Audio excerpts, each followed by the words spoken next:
Kathy Hoffman, and as Director for the Peace Commission of the City of Cambridge, on behalf of the city, I want to welcome you to this teach-in. Thank you for coming. Let's hear that you're here.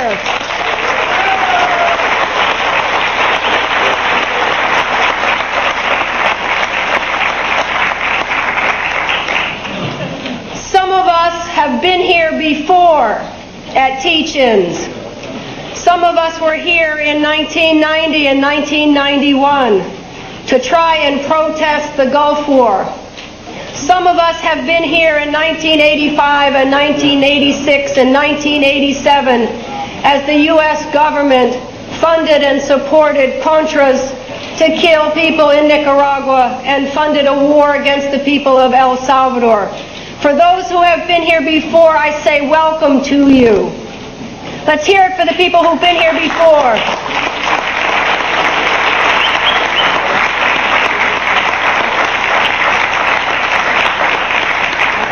And some of you are brand new and are finding out through this way and that way that this is something that you want to be a part of. And I say welcome to those of you who are new. Let's hear it for the new folks.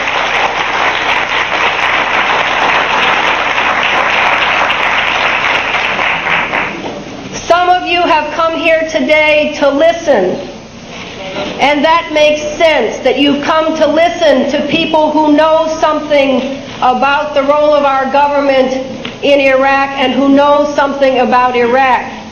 You would have to come here today to get that information, because if you tried to find that information in the Boston Globe or the New York Times or other forms of public media, you wouldn't have that information.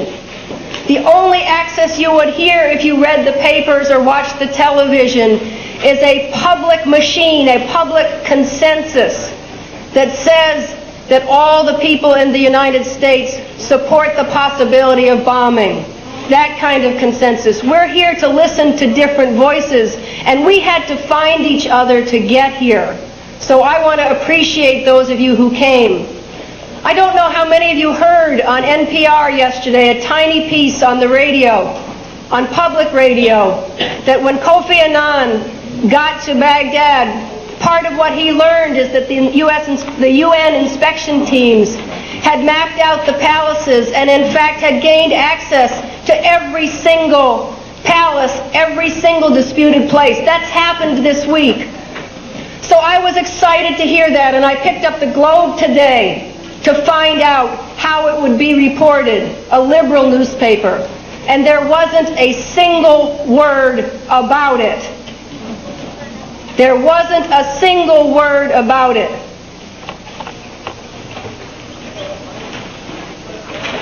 Some of you have come here today to organize, and we welcome you to do that.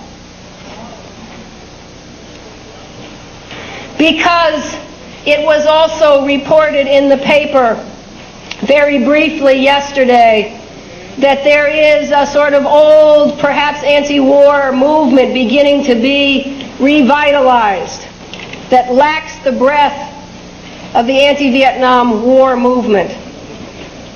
Well, part of the reason we need to organize and to be out there is that had the Boston Globe and the other newspapers been with me at Arlington Street Church a week ago Wednesday, they would have been in a room of 400 people who came to say we are opposed to bombing in Iraq.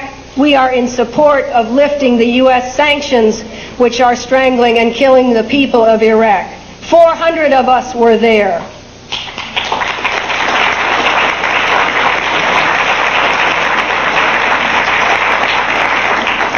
And to say that we lack the breadth of those who oppose the Vietnam War.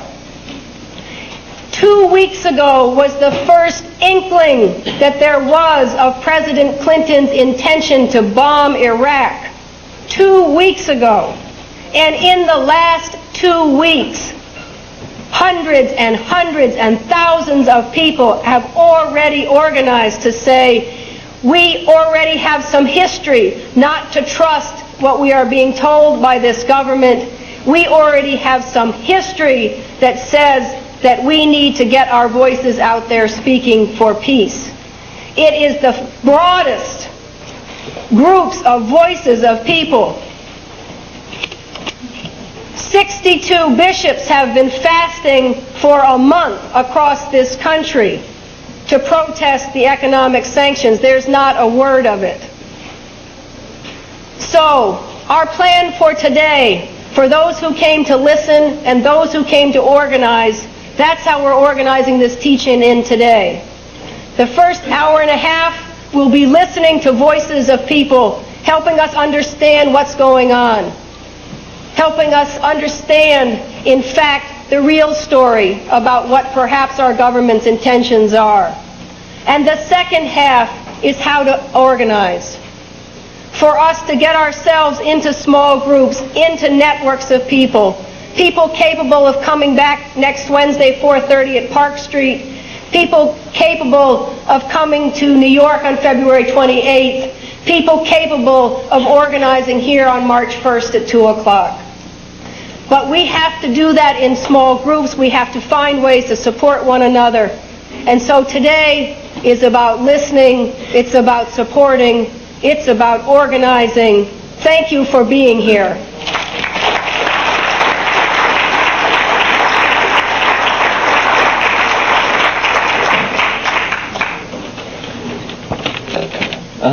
Hi everybody. My name is Isam Lakis. I'm a member of the Arab Students Organization at MIT, which is active and involved in various issues involving the Arab world and the third world problems. And I'm here to present our point of view of regarding the war with Iraq. We are here to make our voice heard, to come up with conclusions different from that of the advertisement committee of the White House, I mean Berger, Cohen, and Albright. Freedom of speech is essential to democracy. So is listening to others. Otherwise, there is no difference between preventing somebody from speaking and allowing them to speak, and yet you lock your ears. I remember an example that 3 politicians want to see how they can communicate with other species. The example is a bit harsh, but it applies very well. So they brought an ant, and they asked the ant to move. The ant moved. They took the first leg of the ant off. They asked the ant to move. The ant moved. They took the second leg. They asked the ant to move. The ant moved. They did this repeatedly until they took all of the legs. They asked the ant to move. The ant did not move. They came up with the following conclusion, that when we take off all the legs of the ant cannot hear us anymore. When I visited Sandia National Lab last summer, and as we came across the Atomic Weapons Museum, my American friend pointed out that almost nobody visits the museum. No wonder, nobody wants to remember Hiroshima and Nagasaki, and the hundreds of thousands of people killed. The US government mentioned the possibility of nuking Iraq or dropping a neutron bomb in Baghdad. But even without nuking Iraq, already 1 million Iraqis have died slowly from sanctions over the last 6 years, which is more than the number of the people killed in Hiroshima and Nagasaki combined. Any country which owns nuclear weapons of mass destruction is by default a threat to humanity. All what we know is that these weapons stay, and the people in charge of them may change for better or worse. The question that's puzzling me is that, assuming that US military truly knows the locations of the alleged biological weapons in Iraq, is the US government going to terminate Iraq's, quote, threat to its neighbors by bombing the biological and chemical weapons and thus letting them explode and release death over Iraq and its neighbors? This is an insult to everybody's intelligence. There is no way to contain the dreadful consequence. Specialists in microbiology say that the history of the anthrax, which is the most feared biological weapon, the United States developed that weapon in the World War II.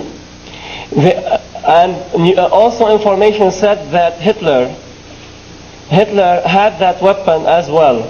Nobody used it. The United States experienced that weapon on an island in the South Pacific. And in 1940, up till now, the anthrax is still there, even though they bombed the island with napalm. Anyway, today the Iraqi people are paying the price again. The first time was during a long, exhausting, and bloody war with Iran under the leadership of Saddam Hussein. The U.S. administration provided Hussein with arms, information including satellite images about Iranian military strategic locations. The objective was to maintain a military balance and thus to prolong the war as much as possible. As Kissinger said, it's too bad that there can only be one loser in this war.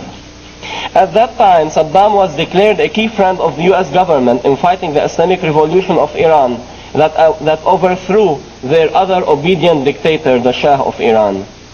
At that time, the U.S. ignored Saddam's use of U.S. and European provided chemical weapons against the Kurdish people living under his rule. Now, more than a decade later, the U.S. government wants to use this as a reason to kill more people in Iraq. The Iraqi people basically are asked to pay the price for a contract between Saddam Hussein and the American administration that went wrong. Are these the rules for the 21st century? Is this the new world order? Oppression against Iraqi people and other third world people is by no means far from the ugliest days of racism against African Americans and discrimination against women and the queers in this very country. The only difference is that in the latter case, the media was unable to sell the point of view that is different from what the American people were witnessing in their home. Now the bad guys are thousands of miles away, and the only window of information is CNN and New York Times, and obviously the barrel of a gun. Despite the embargo of truth on the American people, we still see some shining points, as many Americans are getting more critical of the real intentions of their government and the credibility of what they are being told. I remember my childhood in South Lebanon, currently occupied by Israel, which is in violation of the United Nations Security Council resolutions. US-made Israeli helicopters used to bomb while hovering still above the sea. It was easy to see them because they used to shine in the sun. With such a weapon of high degree of accuracy and effectiveness, no weapon on the ground, and these were World War II weapons, could even get within kilometers of the planes. That was a daily routine of learning how to live with death hovering above our heads, with shells shattering our house windows and other people's lives. A bomb fell into the soccer field we used to play in, turning it into a big valley in the ground. Today, an Iraqi child is learning again to live with raging death. I'd like to end with a simple question. In my life, I learned that violence produces more vigorous violence. And Mr. Clinton, the only guarantee for the children and the grandchildren of this country to have a safe future is building bridges with other people, not oppressing, killing, and exterminating them. This is by far a more righteous thing to do than building a bridge towards the 21st century filled with guilt and fear and the bodies of people of the global south. And your children will then have no say in how this future came about. Thank you.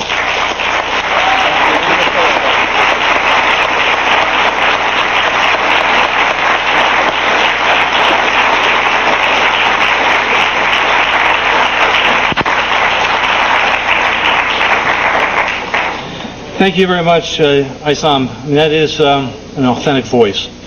My name is Joseph Gerson. I'm with the American Friends Service Committee, and one of my responsibilities today is to host the first part of the of our teach-in. I've got a couple of announcements, and then we'll move right in. First, a logistical piece. With the exception of our photographers who need to stay as close to the sides as they can, we're asked that people stay in seats and not in the aisles. because of the fire hazards and kind of the basic decorum of this place. So if you can respect it, it'll make it much easier for all of us. I'm going to be an intrusive chair, and I don't particularly like that, but our time is tight. And I want to use this opportunity to both ask our speakers and our audience when we come to the question and answer period to please keep the time tight so we've got time for questions and answers, and so we've got time for organizing on the other side of this part of the agenda. Lou Gittleman here is going to help me with keeping people on time. I guess the two final things to say. One is a lot has already been said about the media. We've had the history of being largely ignored by the media. But I want to acknowledge two of the media who are present here today, from WMBR Radio here at MIT and the Arabic Hour, who have consistently provided coverage and access and are important parts of the non-monopoly media, which is essential for, I think, communication and democracy. Finally, in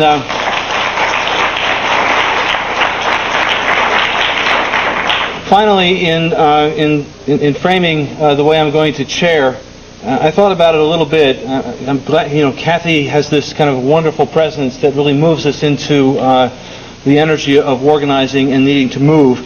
My thought was, in framing my responsibility, was not to play Al Gore to Bill Clinton in terms of our speakers.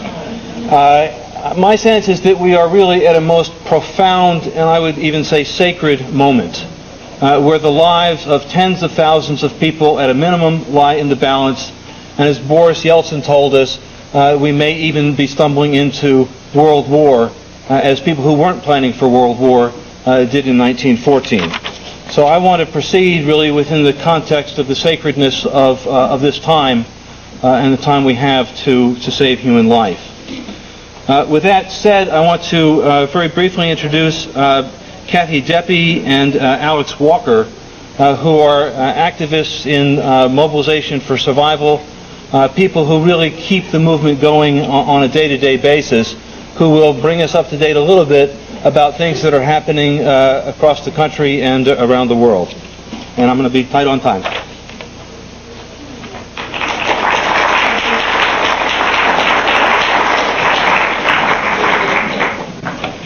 Hi, I'm Kathy. This is Alex, and we're from Mobilization for Survival. And the reason we're up here, both of us, is because we've been given such a big job to do in a short time. It's a big job because there are people on the move all over the country, actually all over the world. Anybody here from Columbus, Ohio? Stand up. Minnesota. Okay. Alex is going to give you an overview of events to date, and I'm going to try to highlight upcoming events as well as lobbying efforts in progress from a broad spectrum of organizations: peace, religious, student, veteran, medical, scientific, academic, etc. So let's get started. Alex, let's start with you.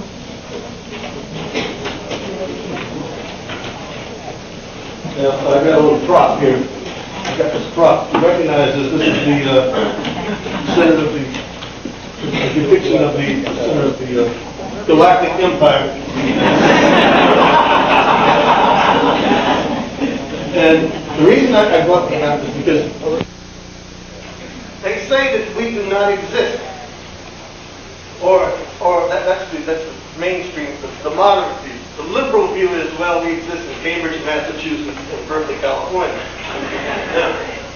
So what we had to do is we went on the internet and we did a lot of research, and reports are coming in all the time.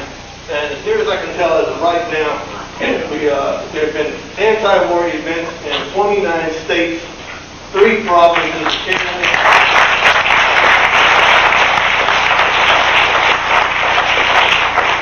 and about a dozen countries around the world. Now, it would be impossible to list about the 70 or 80 or probably by now up to 90 different events. I'm going to try to like quickly. It'll take about 3 minutes to try to run through the states. I hope this works. Now, I'm sort of making like a weatherman here. Everything is television oriented nowadays. And so it looks like some high pressure is starting to brew on the West Coast. Alaska. I think I'll try to do it without the mic. I'll just have to yell. It's just going to make it too slow off. The upper Northwest, Washington State. I'm sure Bill Gates is very pleased about that. We're going further down Oregon, a couple of different cities. And by the way, this will be available on the front if people want to get a closer view. California, of course, several cities. There's also planned to be high technology. Okay. I told you, it's a television era. Okay. There's also going to be a big demonstration in San Francisco. Arizona, down in Barry Goldwater's country.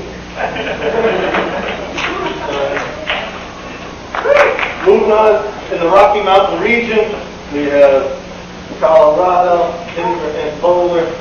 We've had events in Santa Fe, New Mexico, which is, they're actually talking about planning civil disobedience. And we wouldn't want the leading execution, the leading state for capital punishment, in America to be left out, so down in Texas. There's also an event. Minnesota was mentioned earlier. We have some good people here from Minnesota. Yeah, definitely up there. Meanwhile, working our way towards the American heartland, where they really stand by our government no matter what they do. We live in Bob Dole's Kansas.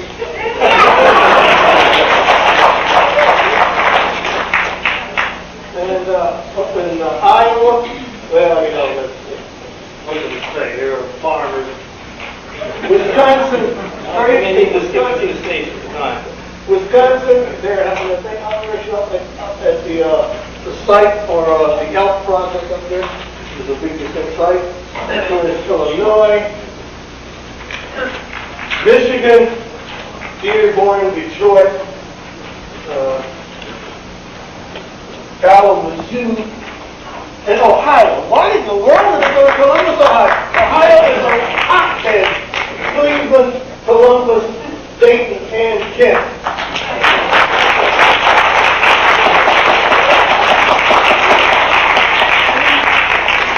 Indiana, Dan Quayle country. Indianapolis, Goshen. Missouri. So happens that my sister-in-law lives from St. Louis, Missouri. Not known as a big anti-war state. They're going to have a big rally there, and Ramsey Clark is going to be the featured speaker. Working for across the country. Kentucky, Louisville, Kentucky. Somebody remembers Muhammad Ali.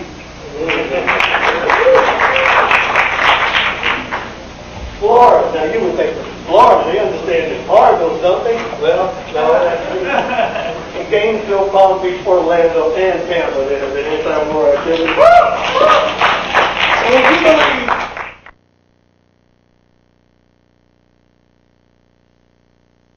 I'm Mark Bruzonsky, your host for this weekly program, Mideast Realities, and thank you for watching. If you too are concerned about the situation in today's Middle East and about U.S. policies toward that crucial region of the world, and if you'd like to meet like-minded persons, why don't you come to one of our weekly social meetings? I'll be there, of course. Just give us a call for details.